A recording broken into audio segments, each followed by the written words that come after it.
తెలంగాణలో విద్య అంటే ఇప్పుడు సేవారంగమా లేక భారీ వ్యాపారమా? పేరున్న బ్రాండ్ల పేరుతో తల్లిదండ్రుల ఆశలను క్యాష్ చేసుకుంటూ విద్యను కోట్ల రూపాయల మార్కెట్గా మార్చేస్తున్నారా? అత్తపూర్లో రెసిడెన్స్ పేరుతో నడుస్తున్న విద్యా సంస్థలపై వస్తున్న ఆరోపణలు, ప్రశ్నలు ఇప్పుడు విద్యా రంగాన్ని కుదిపేస్తున్నాయి, తల్లిదండ్రులు ఆందోళన కలిగిస్తున్నాయి. ఒకవైపు స్కూల్ లెవెల్లోనే ఐఐటి, నీట్, ఒలింపియాడ్స్, సిబిఎస్ఈ ప్రమాణాలంటూ ప్రకటనలు, మరోవైపు అనుమతులున్నాయా, ఫైర్ సేఫ్టీ ఉందా, విద్యాశాఖ పర్యవేక్షణ అసలు ఉందా అనేటువంటి ప్రశ్నలు ఇంకోవైపు. అత్యాధునిక విద్య పేరుతో లక్షలు వసూలు చేస్తున్న సంస్థలు కనీసం భద్రతా ప్రమాణాలు పాటిస్తున్నాయా, లేక విద్యార్థుల భవిష్యత్తుతోనే జూదమాడుతున్నాయా? అత్తపూర్లో నడుస్తున్న బ్రాంచ్కు పూర్తి స్థాయి అనుమతులు ఉన్నాయా లేవా అన్నటువంటి అనుమానాలు కనిపిస్తున్నాయి. కమర్షియల్ జోన్లో విద్యా సంస్థ ఎలా నడుస్తోంది? విద్యుత్ కనెక్షన్ లేకుండా జనరేటర్లతో తరగతులు నిర్వహిస్తున్నారా? ఈ ఆరోపణల వెనుక యాజమాన్యం సమాధానం ఏంటి? ఇంకో కీలకమైనటువంటి అంశం, ఒజిమం స్కూల్ పేరుతో అడ్మిషన్లు తీసుకొని రెసిడెన్స్ బ్రాండ్ను ప్రచారం చేస్తున్నారు అన్న విమర్శ కూడా ఈ సంస్థపై ఉంది. తల్లిదండ్రులకు ఒకటి చూపించి వాస్తవానికి మరో వ్యవస్థ నడుస్తోందా? విద్యాశాఖ అధికారులు తనిఖీలు చేశారా? అసలు చేస్తే నివేదికలు ఏం చెప్తున్నాయి? చేయకపోతే ఎందుకు చేయట్లేదు? మామూళ్ల మత్తులో అధికారులు కళ్ళు మూసుకున్నారా, లేక నిబంధనల అమలులో లోపాలున్నాయా? అసలు నిజం ఏంటి?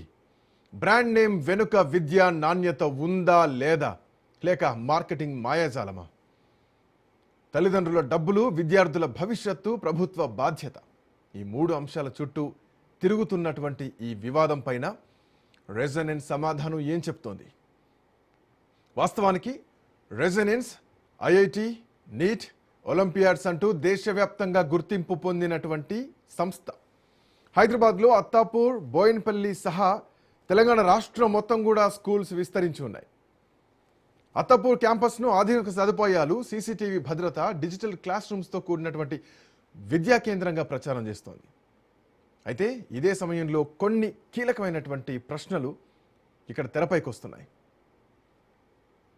ఎస్, అత్తాపూర్లో నడుస్తున్న క్యాంపస్కు అన్ని అనుమతులు ఉన్నాయా?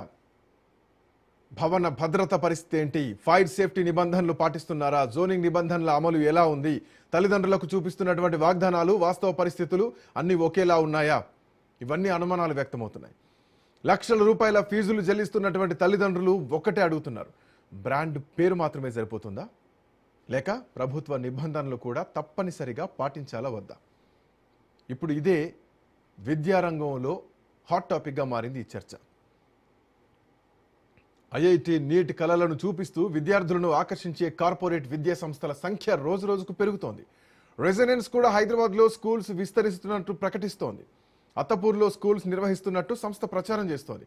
కానీ తల్లిదండ్రుల్లో కొన్ని ప్రశ్నలు వినిపిస్తున్నాయి.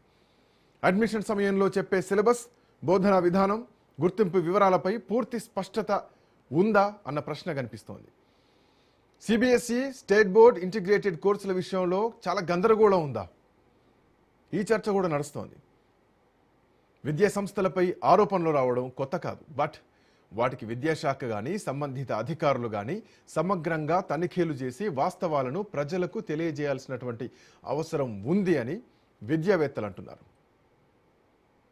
ఎందుకంటే ఇక్కడ ప్రశ్న కేవలం ఫీజుల గురించే కాదు, వేలాది మంది విద్యార్థుల భవిష్యత్తు గురించి, వాళ్ళ చదువు గురించి, వాళ్ళకు ఉండేటువంటి సౌలతుల గురించి. ఈ రోజుల్లో కార్పొరేట్ విద్యారంగంలో పోటీ తీవ్రంగా పెరిగిపోయింది. ఫలితాలు, ర్యాంకులు, ఫౌండేషన్ కోర్సులు, స్కాలర్షిప్లు అంటూ భారీ ప్రచారంతో విద్యార్థులను ఆకర్షించే ప్రయత్నాలు జరుగుతున్నాయి. రెసిడెన్స్ కూడా తమకు 25 ఏళ్ల విద్యా అనుభవం ఉందని, ప్రత్యేక అకాడమిక్ మోడల్తో ముందుకెళ్తున్నామని చెబుతోంది. అయితే మరోవైపు విద్యార్థులు, తల్లిదండ్రుల అభిప్రాయాలు మాత్రం భిన్నంగా కనిపిస్తున్నాయి. బోధన, ఫ్యాకల్టీ నిర్వహణపై అసంతృప్తి వ్యక్తం చేసినట్టు అభిప్రాయాలు కూడా వినిపిస్తున్నాయి. అసలు ప్రశ్న ఒకటే, ఇక్కడ బ్రాండ్ పేరుంటే సరిపోతుందా? నాణ్యమైన విద్య, భద్రత, పారదర్శకత కూడా అంతే అవసరం కదా? విద్యార్థుల భవిష్యత్తు విషయంలో ఎట్లాంటి రాజీ ఉండకూడదని తల్లిదండ్రులు డిమాండ్ చేస్తున్నారు. ఇప్పుడు అందరి చూపు అధికారుల చర్యలపైనే పడింది. అత్తాపూర్లో నడుస్తున్నటువంటి ఈ క్యాంపస్కు స్థానిక విద్యాశాఖ కానీ, స్థానిక సంస్థలు కానీ, అగ్నిమాపక శాఖ కానీ, భవన నిర్మాణ విభాగం నుంచి కానీ అవసరమైనటువంటి అన్ని అనుమతులు ఉన్నాయా? ఉంటే వాటిని బహిరంగంగా ఎందుకు విడుదల చేయట్లేదు? మాట్లాడదాం ఇదే అంశం పైన మా క్రైమ్ కరెస్పాండెంట్ పవన్ అందుబాటులో ఉన్నారు. పవన్, ఇందాకే ఒక ప్రశ్న అడిగా, అన్ని అనుమతులు ఉన్నాయని చెప్పేసి అధికారుల నుంచి ఎలాంటి పత్రాలు సృష్టించినా అవి చూపుల వరకే, కానీ విద్యార్థుల భవిష్యత్ ఏంటి గందరగోళమైనటువంటి పరిస్థితి కనిపిస్తోంది.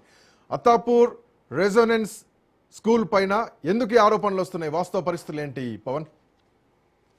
మొత్తానికి చూస్తే రెసోనెన్స్ స్కూలుకు సంబంధించిన యాజమాన్యం ఇటు పిల్లల భవిష్యత్తుతో పాటు తల్లిదండ్రుల భవిష్యత్తుతో కూడా పూర్తిగా చెలగాట మారుతుంది. అయితే ఇందులో చూస్తే ఒక స్కూల్ పర్మిషన్ తీసుకుంటుంది, మరోవైపు ఇక్కడ మరో స్కూల్తో ఈ యొక్క దీనికి సంబంధించి యొక్క స్కూల్ నడుస్తుంది. మొత్తానికి చూస్తే వేలాది మంది విద్యార్థులకు సంబంధించిన భవిష్యత్తుతో ఎప్పటికప్పుడు కూడా చెలగాట మారుతుంది. అయితే ముఖ్యంగా చూస్తే ఓసీఎంఎం స్కూల్ సంబంధించిన పర్మిషన్తో రెసిడెన్స్ సంబంధించిన స్కూలు యొక్క పూర్తిగా చెలామణి అవుతుంది. ముఖ్యంగా చూస్తే ఇటు బోయిన్పల్లి కావచ్చు, అత్తాపూర్లో పూర్తిగా నిబంధనలకు విరుద్ధంగా ఈ యొక్క అడ్మిషన్లు కావచ్చు, అంతేకాకుండా లక్షలాది రూపాయలు తీసుకునే దానిపైన కూడా ఎక్కడా కూడా వీరు దీనికి సంబంధించి ఏ స్కూల్ నుంచి ఈ యొక్క అడ్మిషన్ తీసుకుంటున్నాం అనేది మాత్రం ప్రధానంగా ఎక్కడ కూడా మెన్షన్ చేసిన పరిస్థితి లేదు. ఎందుకంటే ఇందులో చూస్తే ఓసీఎంఎం సంబంధించిన స్కూల్తోనే ఈ యొక్క పూర్తిగా చెలామణి అవుతుంది, కానీ రెసిడెన్స్ సంబంధించిన స్కూల్ ఎక్కడా కూడా అధికారికంగా ప్రకటన మాత్రం కనిపించడం లేదు. కేవలం ఇవి పాంప్లెట్లు మాత్రమే పూర్తిగా ప్రజల్లోకి పంపుతారు. తమ స్కూల్లో అన్ని సదుపాయాలు ఉన్నాయి, ఎందుకంటే ఈ స్కూలు చాలా అత్యాధునిక విద్యావేత్తకు సంబంధించిన ప్రచారం కొనసాగిస్తారు. అంతేకాకుండా విద్యలో నాణ్యత ఉంటుంది, పూర్తిగా దీనికి సంబంధించి అన్ని అనుమతులు ఉన్నాయి. అంతేకాకుండా ఇందులో చూస్తే ప్రధానంగా సీసీ ఫుటేజ్ కావచ్చు, ఫైట్ సంబంధించిన సేఫ్టీ మెజర్మెంట్స్ కావచ్చు, ఇటు విద్యాశాఖకు సంబంధించిన అన్ని అనుమతులు ఉన్నాయని చెప్పి కూడా ఒకవైపు పూర్తిగా దీనికి సంబంధించి ఇటు కరపత్రాలతో పూర్తిగా ప్రచారం కొనసాగిస్తారు. కానీ మాత్రం లోపల జరుగుతున్న తంతు మాత్రం పూర్తిగా వేరుగా ఉంటుంది. ఒక్కొక్క స్టూడెంట్ ఇందులో చేరినప్పుడు కేవలం లక్షలాది రూపాయలు యొక్క ఫీజుల రూపంలో తీసుకుంటారు. దాని తర్వాత దీనికి సంబంధించి నిబంధనలు మాత్రం తుంగలో తొక్కుతారు. ఇందులో చూస్తే సిబిఎస్ఈ స్టేట్ బోర్డు సంబంధించిన ఇంటిగ్రేటెడ్ ఈ యొక్క విద్యార్థులు ఏ విద్యార్థులు ఇందులో జాయిన్ అవుతున్నారు, అంతేకాకుండా వీరు ఏ బోర్డు కింద ఆ యొక్క విద్యకు సంబంధించి చదువుతున్నారని మాత్రం ఎక్కడ కూడా దీంట్లో ఇందాక స్క్రీన్ లో మనం ఒకసారి విజువల్స్ అబ్జర్వ్ చేసి